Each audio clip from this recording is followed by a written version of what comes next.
having a dinner conversation, and we have such an incredible opportunity. As you may have seen in your program or read about on his bio, we have Daniel Dart, who has flown in direct from Gaza, where he's been working with refugees. Thank you.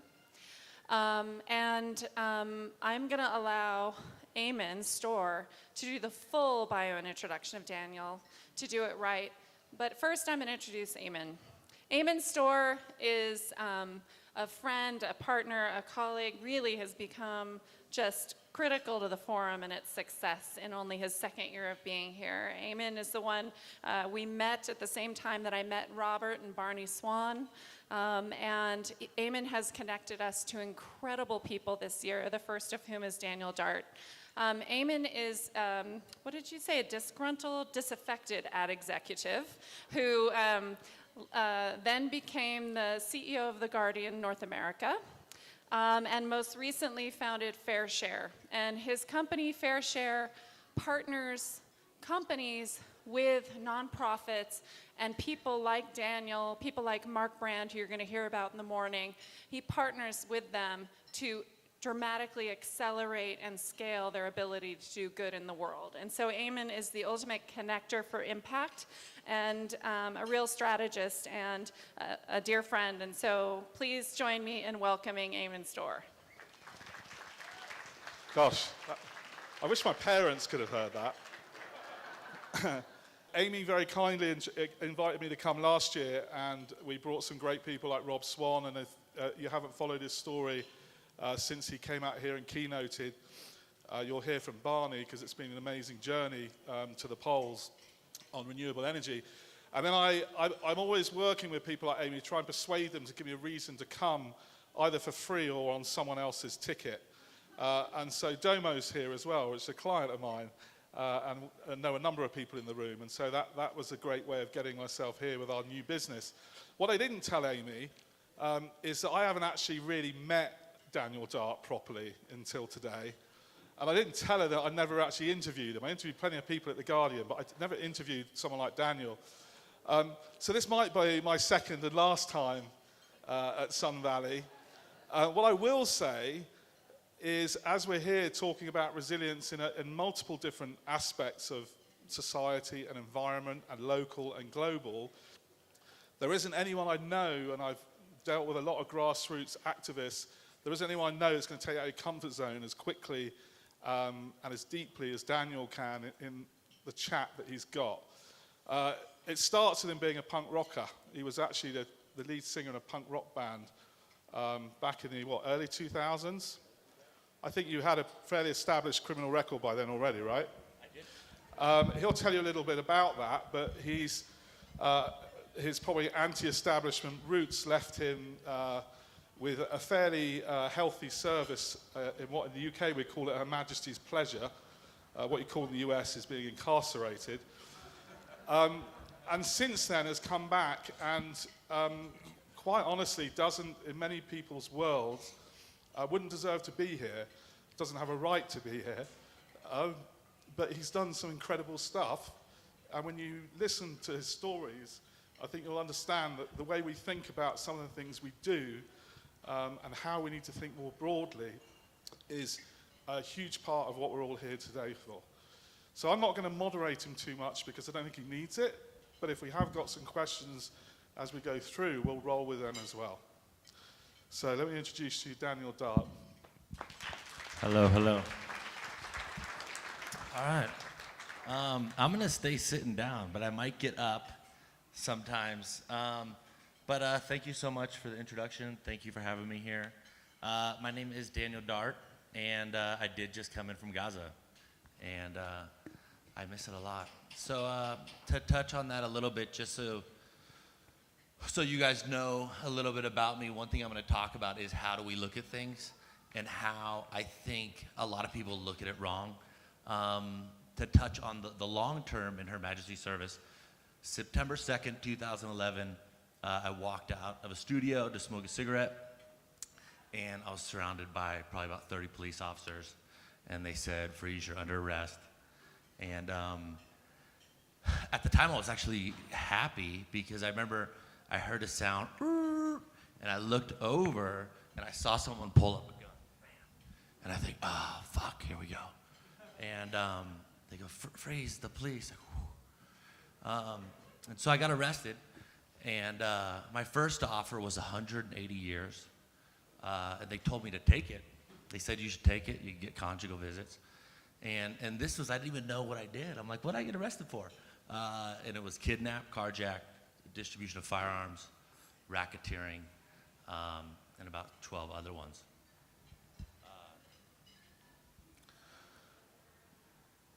So I ended up going to jail for a while, and the second offer was 18 years.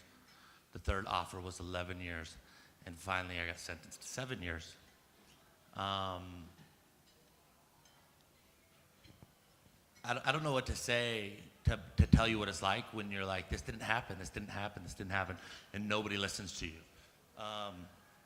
The good part is I got granted an appeal, and after 2.5 years, I went back to court, and I won my appeal. They said, oops, yeah. That's pretty good. So that was like a really kind of big experience. At the time, I don't know if you know how the appeals process works. They say, okay, one, we can announce you innocent. The state has the right to file charges. At this time, I said, well, what would happen? Could I bail out?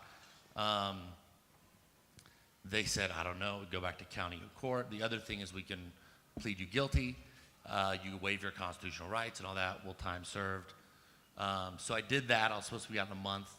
A riot kicked out in Oklahoma. The prisoners took over the prison. I don't know if you remember it. National Guard had to come in. So I got extended by a few more months. Then there was a hunger... You started it, though, right? I started a different one. Okay, I don't drink anymore, but I did actually start a prison riot, and I got me and all my buddies really, oh man, it was horrible. Which, by the way, is why I don't drink anymore. But yeah, you have not lived until you started a prison riot. And so then a big hunger strike happened. I ended up getting out a little after 3 years. When I got out, I had $200 in a pair of sweatpants, literally, and not like new literally, but like old literally, where it actually means for real. And so I didn't have a family structure. I grew up like, you know, just, I guess, modern America now. Things are kind of broken. And, you know, when I went to prison, all my stuff went into default, so I got out. My credit score was sub 500. My first gig out initially was changing sheets for Airbnbs. I was a maid. And yeah, so how did I get here? That's pretty crazy, right? So I was at a nightclub. I'm gonna give you a real quick version. I was at a nightclub, and I met this girl, and she's like, we should get dinner. And I'm like, well, it has to be before 9 because I live in a halfway house, and I'm on curfew. And she was like, wow, I'm, you know, getting my PhD on social services. Can you come talk about criminal justice at UCLA? And I said, I would love to. I have a lot to say. So I went there and spoke, and it was really good. And they said, the mayor of Los Angeles is doing this thing on criminal justice. Would you go speak with that? I go, yeah, sure. Around this time, I did have a band in my 20s. We were successful. So we sold like millions of records, MTV, world tours, all that stuff. I connected with my buddies in a band called Weezer. And they said, what's going on with you now? And I'm like, I don't know. Because I had this shame where I didn't tell anybody. I didn't tell anybody when I came out of prison. I was so ashamed of it. I was broken. I had nothing.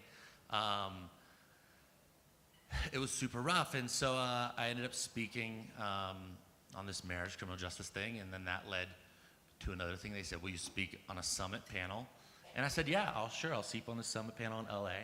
And I ended up getting in a huge, like, screaming match with the Attorney General in her office. And it was like fucking horrible. And it was about the difference between right and wrong and criminality and how we incarcerate all these things. And it was like really bad. Have you ever had like anger tears where you're like crying because you're angry? You're like, I didn't say that. You're twisting it.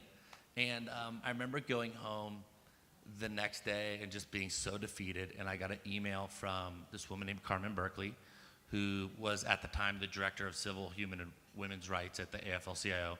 She's now the managing director of Planned Parenthood. And she goes, dude, I love what you said. Will you come be a keynote speaker at our annual Civil Rights Conference? And I said, yeah. And it was a trip at the time. They're like, we'll pay you, we'll fly you out. I'm like, what? And swear to God, I'm like, can I bring a friend? And they paid for my friend to come out too. It was awesome. So we did that, and then later that afternoon, I got an email from the White House. And it said, hey, we love what you talked about, and can you hop on a call? And I remember thinking, what the fuck? Is this like some Nigerian prince, like wants my money? So I asked my friends, I'm like, what is this? I screenshotted it, and I didn't know what it was, and I Googled the number, and it like showed up really the White House. And I'm like, I emailed back, I'm like, yeah, what's up, you know? And they're like, tomorrow at 9 a.m.? I'm like, yeah, I'll do tomorrow at 9 a.m. So, but pretty much the argument I had with Kamala and all these things is we're cowards, right? Like you have to stand up, and sometimes when you stand up for something, you might get hit in the face, you know? And sometimes that's just what you have to do. You know, when you go to make change, like if you're afraid, fucking go home, man. I don't want to hear it. Like I don't want to hear credit scores and data points. I don't care what university you went to. I do not care. That is not what qualifies me as a human being or my ideas.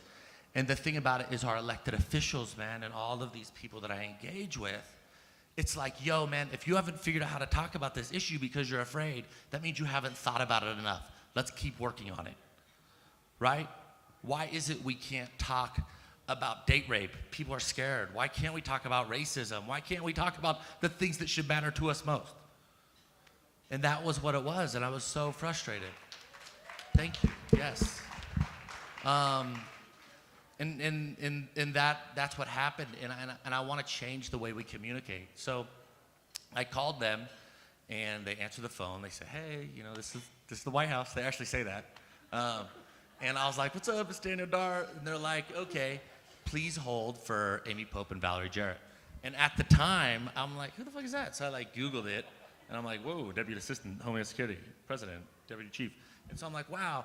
And it was the day after the Bataclan shootings in Paris. And they said, you talk about communicating to people differently. What's our response going to be? What are we going to do? We need to help these refugees. And it's weird because I didn't put it together, but how I ended up where I am now, I don't know if it was because of that. I don't know if it was meant to be. But over the course of the next year and a half, I talked to the White House, I don't know, 4 or 5 times a week. And it was so weird because at the time I was still sleeping on a couch. I was still using the internet tethered to my prepaid phone. And I just got approved for a $300 credit card. And so the next step of that is later on, about a year later, they hit me up and they said, we're building out a re-entry process for the Federal Bureau of Prisons. Would you like to give your 2 cents? I'm like, yeah. They're like, yeah, just like a few bullet points. And I'm like, cool, I got this. Like 3 weeks later, I turned in like a 35-page report, right? I'm like, because I was like, it's obviously, there's certain keepsakes, and I don't have my ID from prison. I showed it to you. But there's these different things where although we go through these hard times, they mean a lot to us, you know? And I'm not proud of prison, but it's a huge part of my story, right? And there's something about being with other men who've been stripped away of every single thing and decide to wake up tomorrow and try their best, even though it may not always be great. It's so hard. It is so hard. And so Jesse Moore, who was the head of engagement for Obama, and then he left to run Rock the Vote, he hit me up. He goes, dude, I know you're like doing music and stuff, but you need to work on like campaigns. Like, what do you mean? He's like, you've never managed $1 billion budget, so we can't give you this campaign, but you need to convince someone to let you run a campaign. Like, this is what you're meant to do. And putting together that report was like the funnest thing I had ever done. So I'm like, okay, I need to like do this. So I called that woman Carmen again. I talked, I'm like, So I'm like, how do we do this? How do we engage these people? You know, and Hillary's getting ready to run, and Bernie, and I'm like, what do we do? And I'm like, okay, I want to do this immigration thing. So I'm like, who do we know in immigration? And they were like, we know Gustavo Torres, Obama's immigration advisor, who was like the main policy guy behind the DREAM Act and ran Casa de Maryland still, the largest immigrant rights advocacy organization on the East Coast. And so I meet with them. I'm like, yo, I got this plan. It's going to be dope. It's going to be rad. Literally like that, because that's kind of how I am. And it's weird because now I'm in like this big UN contract partnership, and I got to Skype with the executive director of the refugee agency on like Thursday. But I don't know what it was, but he goes, how are we going to pay for it? I go, dude, just give me your platform, your email list, your social media, your website, your messaging. I'll find a way to pay for it. Just give it to me. He's like, okay. And Gustavo's a huge part of my story. And I don't know what made him do that, but he gave it to me. And so I went out and I started chasing down this immigration idea I did. The first person I went after was Carlos Santana. I just sent some emails and I ended up locking in Carlos Santana. And he's like, yo, I'm in, let's do it. Who to this day I'm still on retainer with, actually, so that's great. So if you see me eating big out there, thank you, Carlos. And then I went after Dolores Huerta. And I got Dolores Huerta. And then I got her through Facebook. And then I went after Edward James Olmos, and I got him through Twitter. And then I went around to Silicon Valley and started knocking on doors of anybody that had a foreign name that built websites. And I got an immigrant community of Indians. They say, we'll build all your digital. Let us know. We're in. And at that time, I had another credit card. So I put it all on a credit card. It cost me about $8,000. By the time we were done, we'd raised over $1 million. And we were in charge of like 60,000 canvassers. And the next phone call of the person that hired me was a guy named Mike Bezos, who actually didn't know. I'm like, you guys are based in La Jolla, right? And he's like, Seattle. And I'm like, okay. And so I was the first outside contractor with the Bezos Family Foundation. That was my next thing. And even with that, I was like, you know, like I'm on parole. And they were like, we know you're on parole. It shows up in your Wikipedia. Yes, it does. And so what happened is I got on this journey. I've been out of prison for about 3 years, 9 months.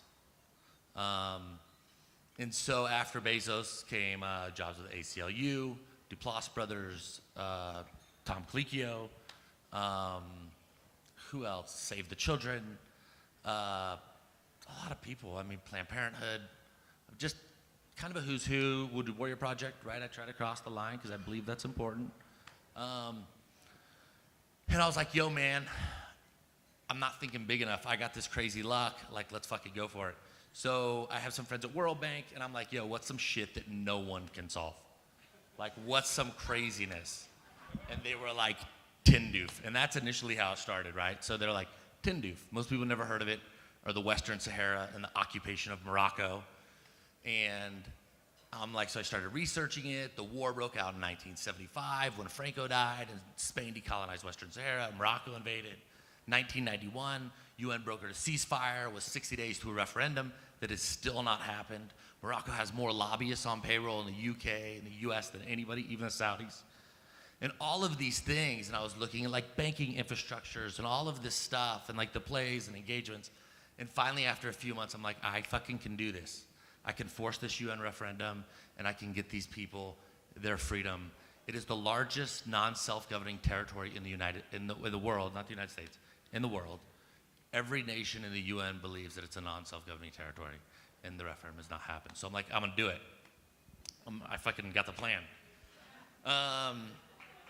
Yeah, right? Yeah. It's, they say ignorance begets confidence. Like, you know, I'm like, I got this. So from there, I just started firing off emails. And I remember now my company had kind of grown. And I had hired another person. And I said, we need to figure out how to get into Algeria with cameras. And then we need to figure out how to get into these camps. And as the look on her face was like, fuck, here we go.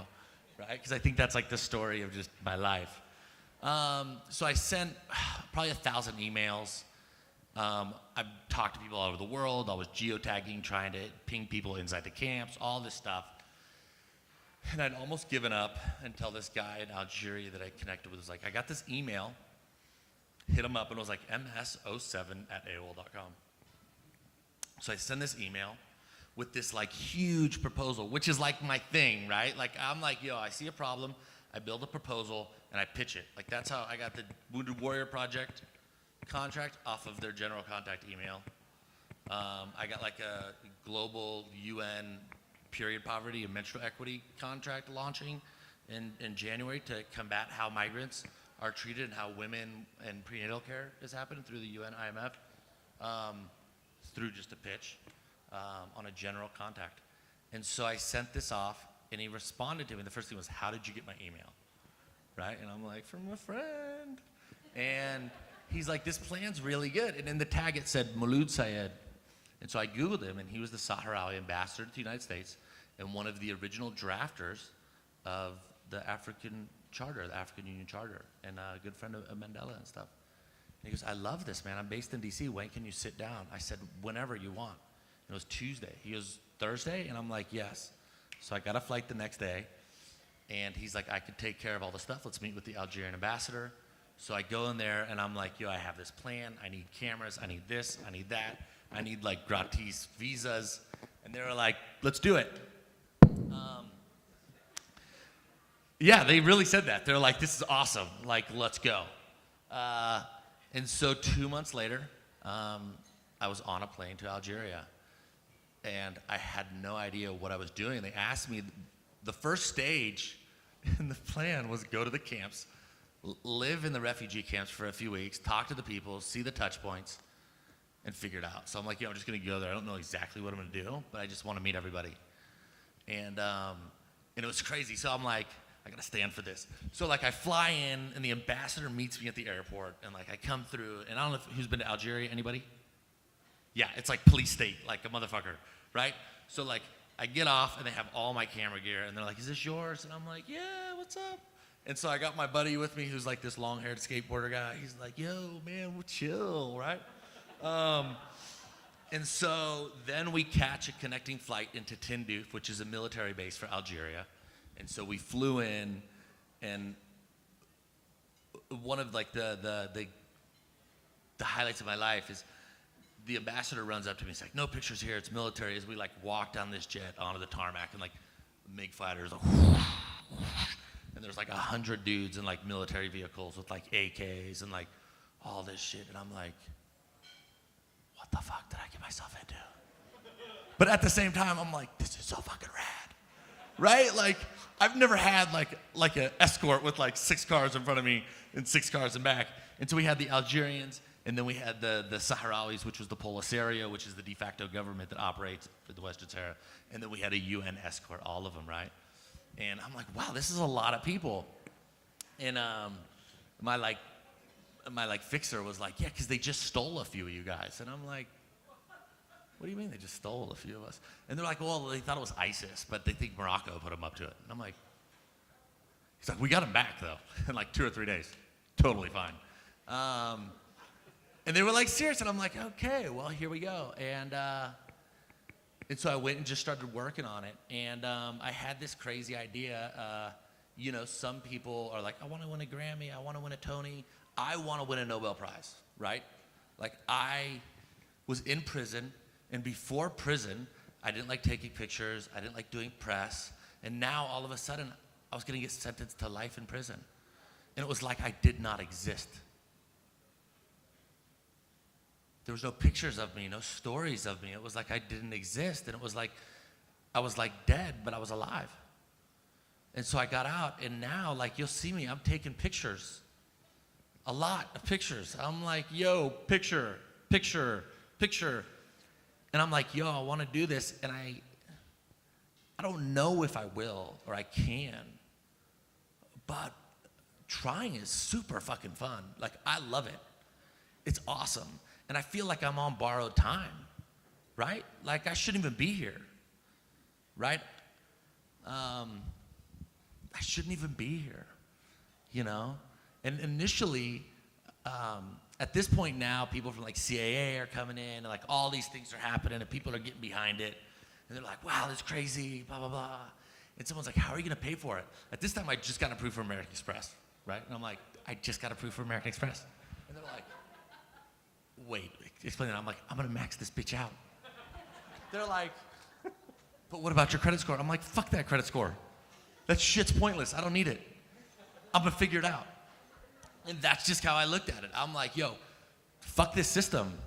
I'm just gonna do my own thing. And I was gonna max it out. And I didn't have to. Because what happened is all these great people like you or all that was like, yo, I got 500 on it. I got 1,000 on it. Here, I'll do this. And next thing you know, people are like, yo, send me your ticket, I'll cover you.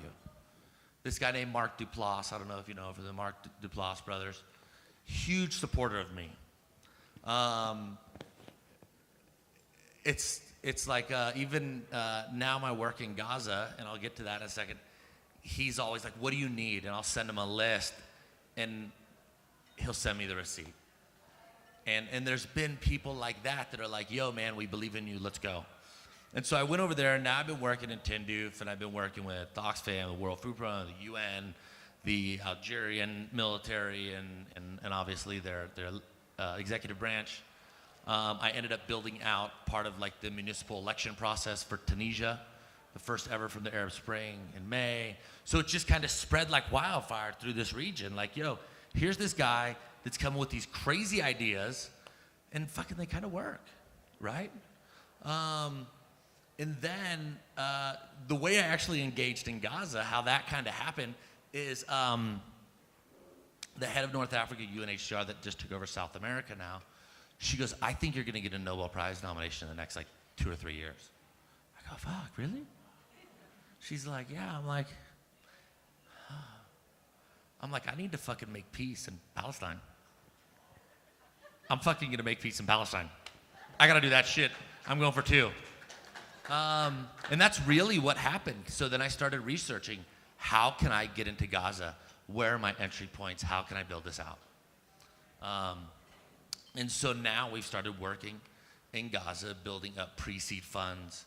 We have a tech accelerator, incubator, all these projects. We're building out like different like payment portals and crypto technology so we can engage and create development products inside places with closed currencies, right? I saw someone with BNP Paribas earlier here, and they're one of the banks from a business sense that can engage in Algeria, but no other banks can engage in Algeria, and nobody can own anything in Algeria without someone owning 51%. So how do we fix that? How do we bring equity in there? How do we support those people? And so now I'm like, hey, let's build this out. And I'm just like, someone asked me, how do you get engaged? I go, I think of a problem, and then I Google it. Like, I have like the biggest brain in the world right here. You know what I mean? The Chinese are not afraid of guns. They're afraid of telephones. This is the most powerful thing that man has ever created. It topples governments. When you're in the Arab world and you ask them, Arab Spring, everyone will tell you Facebook. So it's like we complain about Facebook in our land of entitlement and fake news. Like, oh my God, a child sex ring? Who could have believed that was fake? Like, of course we know it's fake. But it's like we have these tools, and how do we use them for good instead of always focusing on the negative, right? And so now that's what we're building out in Gaza. And that is just crazy. A lot of times I take my friends with me on these projects just because they're like, hey, I want to go. And I'm like, come on, right? Because it's supposed to be fun. It's supposed to be fun. If I wanted to be miserable, I'd go start drinking again and destroy my life. I don't want that. But it was weird. So we had to sit down with Hamas probably like 5 days ago. And my buddy's laughing. He's like, because here you are in like all these designer clothes, like rolling a Toomey through the sand, sitting down with Hamas. I'm like, yeah. Because I used to not have nice suitcases, but then they would get all messed up. And I'm like, check it out. I stick out enough. Because people are like, you need to blend in. You need to have like just a regular bag. And so, yeah. And so that's kind of what we're doing in Gaza, is build equity. How do you stop fighting? How do you stop what we consider insurgency movements or terrorist movements or anything? Give people jobs. You know what I mean? It's a novel idea, right? Give people something to live for, right? So then when they're like, hey, I want to go do this crazy thing, you're like, yeah, I got Becky at home, my 2 kids, I just got a new car, it's a convertible. This shit is like, woo, it's so much fun. Like, got a tea time on Sunday with Eamonn. It's gonna be great. It's not hard, it's doable. It's all doable, you know? But it's different when we go in there, we're not looking at the same data points. You can't go into these places and say, how can I 10x my money in a year? You probably can't, right? It's the same reason you buy your children clothes and you don't like, okay, now after I pay for your college, I need to 10x that shit. I want you to pay me back right away. No, you're trying to set them up in a position where they can 10x that, right? And a lot of times I work a lot with my staff now. It's gotten much bigger. And I have a rule. Everyone's plugged into my calendar, and you can fill it. I never block out time. Because if they ask me if I'm available, I'll want to put it off because I'm tired and I'm grumpy, right? And we have this thing, like, it's about me. You got to be self-mindful. No. This is not about me, right? A good friend of mine, Dolores Huerta, you probably know her. She's amazing, right? Oh, man, I love her so much. This is not about me, and that's what Dolores would always say, is like, she would tell her kids, like, hey, I love you, but you're grown now. I don't belong to you, I belong to them, right? Like, they're my responsibility. And it's like this, the more I do for other people and the more I give away, the better I feel. So I've started to do better now, so part of that, I met a lot of lifers in prison, good buddies of mine. And there's this fellow named Keith Watley. He's actually the first Obama fellow who's an attorney for parolees. And so I stay putting money on my friends in prison books. And I do that because I'm a formerly incarcerated individual who, in a sense, profits off of my story and the story of others who've been impacted. So I believe it is my responsibility to give some of my equity to those still fighting that, right? And so I pay out of my own pocket. I have this, I believe in larger social welfare net. So what I do is how I want it to be at the end of the year when I fill out my taxes, that extra portion that I believe that we should raise our government social, I take that and I donate all of that every year, right? And so a lot of this I pay for lifers. Initially, Keith was like, who the fuck are you? Like, are you some gang guy? Because it was like this random dude paying for life attorneys, for life inmates. And I'll tell you what, man, there is nothing, God, it feels so good, man. It feels so good. Like, some people go out and they look at their car, like, I'll pull up those emails and be like, look at this guy. I paid for his attorney. It's awesome. But he's been down for 35 years. You're not a typical individual, right? We've talked about, you sort of came out of prison, you almost have a death wish. Death doesn't scare you, right? You're more bothered about what you won't finish before you go. Yeah. So okay. How do you, for the audience here that are like in the social impact world though, you talk about your family are those people in those camps, right? You're not close to your natural family. So your family are these people who, by all accounts, you have no real connection with other than the missions you went on that you found them. Like, how do you, and the people you talk about that have supported you are largely individuals, right? Yeah. You talk about the Bezos Foundation, the Obama, the White House saw you at an event.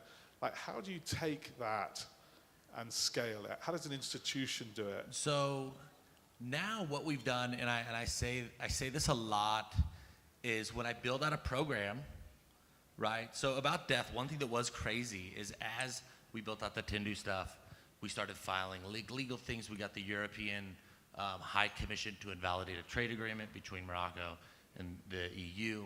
We got South Africa to start seizing boats with phosphate that were coming from the West Sahara. So there was this big thing. And when I was in the American ambassador's office in Algiers, I go, man, sometimes I'm worried that the Moroccans might assassinate me. And they go, well, that's become a legitimate concern. And I talk about it easily and lightly, but at the time it was super hard. And over the next few months, I remember talking with Human Rights Watch, and one time just like bawling because it was like super heavy, where I was like, what the fuck? And it kicked off all this shit last year, and we're good. I mean, whatever. But all the time, like the Gaza Fund and stuff like that, if I die tomorrow, can my work still go on? Or am I the bottleneck, right? And if you build out a social program and you die and it doesn't work, then you haven't succeeded yet. Because that means it is not self-sustaining. So whenever we go to a place, whether it's the UN, World Food Program, Refugee Agency, Oxfam, or anything like that, one thing we talk about is donor fatigue, right?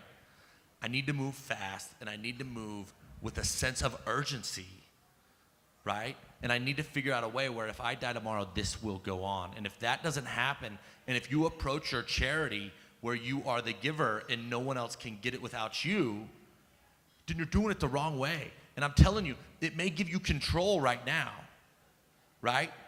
But control's a shitty thing sometimes, right? Give people power of autonomy. Give people freedom to control their destiny. I'm telling you, man, it's like I have a gang. It's like Duplass, right? I can hit him up and be like, yo, man, back this, and he's gonna hit me, right? And it's like, and that's the approach, and that's what I say about getting people looking at things that we see one way and seeing this sometimes they can be different. Like, we're talking a lot about environment here. When people say environment, to me, the first thing that goes is toxic environment. I grew up in a toxic environment. My dad would beat on me. I don't think of the nature or the trees. That's not what that word means to me. It's the same with some words. You can say it, and it's a horrible racial slur. To another group of people, it's a term of endearment. We all have different ways of understanding things. And sometimes we need to sit down and say, hey, are we communicating correctly? Are we on the same page? When we both say it's cold, do we both mean the same temperature of cold? Right? And that's when we go into impact investing and empowering these people. How can we do it in a way where they can fail? People ask me what an entrepreneur is all the time. An entrepreneur is someone with access to capital. There's no gene. The gene is you have access to capital to fail without going bankrupt and homeless. That's the gene. Right there. And my thing is, I believe there's a million wonderful entrepreneurs in Gaza that can 10x your money, 100x your money. Some of the ideas they have are brilliant. I believe there's amazing entrepreneurs, but we have to give them runway to fail a few times. Hey, here's $5,000 and go. If you fuck it up, don't worry about it. Come back again, because I believe in you. Right? It's the same way parents, right? Their kids fall up or lose it, or a husband acts like an ass, or your wife gets mad, or I don't know. You don't go, oh, you're ruined forever. Get the fuck out of here. No, you sit down and you say, hey, let's get through this. Right? But it's like a lot of times we go to these people and we offer aid. They don't need aid. You know what I mean? Like, that's great, but it's like they need investment. Let's understand that those are two completely different things, right? And one thing, in the Tindouf camps, someone went there once and there's a lot of garbage, a lot. It's 250,000 people living, it's smack dead in the center of the Sahara Desert, in mud shacks that every few years get washed away by floods. And someone goes, man, we should really do some like recycling programs here. And the people there are like, yo, man, 85% of the women here are anemic. We have the highest infant mortality rate in the world. Maybe we get doctors here. Maybe we get fish. You know, for women that are pregnant and just giving birth, the most important thing is their health. We appreciate that you want to pick up our garbage and recycle it, but maybe for our environment, the most important thing is nutritious food, right? Because LA is not Gaza, and Gaza is not LA. Wow. You talked a little bit. We're just going to finish on a couple of things. I know you're here for how long? I'm here till Friday. Friday. Yeah. So Friday. you're here for plenty of time for people that want to talk a bit further. You talked about your 4 heroes, or you named 4 or 5 heroes. I thought there was an interesting similarity between all of them. Oh, all my heroes have been to prison. All my heroes have been to prison. Mandela, hero. Martin Luther King, hero. Fyodor Dostoevsky, hero. All these people, right? It's like we write these people off, and you think I'm an anomaly. I am not an anomaly, okay? There are some bright people. I'm going to tell you a story that drives me crazy that gives this. Okay, so I got to tell this. When you get to prison and you have these cells, you have these little windows, right? So everybody learns sign language, right? Everybody. They teach it to you when you go into prison because that's how we communicate with line of sight outside of guards. So if someone's across the yard and I want to move something around or smuggle or something, we all use sign language. When someone comes to the yard and they're deaf, they have to wear a vest that says they're deaf. And so that's if a riot pops off or a guard tells them to stop and they don't shoot them, right? So that's why they do it. I was in prison. This was in North Kern. And there was a deaf guy, and we would all talk to him. You know, we do the alphabet, blah, blah, blah. And he goes, you know what? The first time in my entire life where I can speak to everyone is in prison. Think about that. The first time. How many people here know the alphabet and sign language? The first time. And that's what I mean by the way we approach these things. It's like if you stand and you think about it, man, imagine. This kid can communicate better in the land of the lost than on the streets. We are doing something wrong. Sorry. That would be a great place to stop. I could talk to you all night. I'm going to ask one more thing, just because I know you haven't said it, and I think people should know about it. Tell us about the film. Which one? The one about me? No. Okay. No, I didn't know. Is there one about you as well? Mark Duplass is working on a movie. Yeah. Okay. Tell us about the documentary. The Tunisia documentary? Yeah. Okay. 2 seconds on that. Yeah, so I got hit up to work on this thing as I initially with Tindouf, it's an Arab world country, and then with Gaza, I've been beginning to build up equity within the MENA region, Middle East, North Africa, because eventually when I go to push this referendum, I need allies. And so I was going to fly over there to talk about parliament, about how to run elections and comms and all this stuff. And so we were like, yo, we should make a movie about the Arab Spring. So we hit them up and we're like, yo, man, while we're there, can we bring a camera and like make a movie and all this stuff? And they said, yeah.